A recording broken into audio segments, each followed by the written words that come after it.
Frisco couple did today what local financial experts say most of us should be doing in the wake of one of the biggest data breaches in consumer history. But is it enough?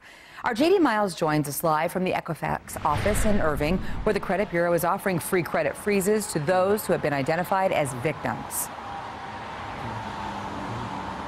Kaylee, I'm told if you're an adult watching this with any kind of credit history, your personal info is probably part of this historic data breach, and the worst part about it is you may be impacted for years to come. That's why North Texans like the ones you're about to meet are already taking swift action. Jose and Marianne Artiles learned today they are among the 143 million Americans vulnerable to financial fraud and ID theft after their information was compromised by one of the country's largest credit bureaus. For what I've been reading, they did it poorly. Supposedly they knew about this and they didn't tell anybody about it for a while. The retired Frisco couple is angry that they had to pay to freeze their credit to minimize their exposure to Equifax's hacking attack. How worried are you about this? Very, very. It never occurred to me that the people who are in charge to protect your credit would have been hacked. And Equifax did a horrible job as far as notifying people that, this occurred. And when you think about 143 million people affected, it's a really big deal.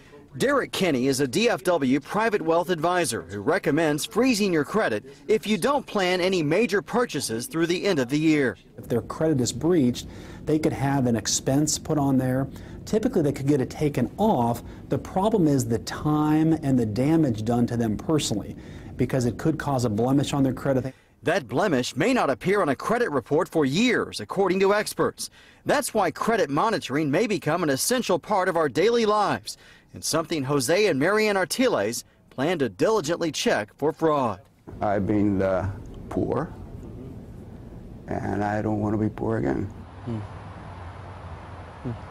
Now, while Equifax is offering free credit freezes and monitoring, you will have to pay for it with the other two big three credit bureaus. I cross-checked my own name with Equifax and was told, based on my information, that they believe I've been impacted also, along with these other Americans, the 143 million impacted by this situation. Live in Irving, JD Miles, CBS 11 News.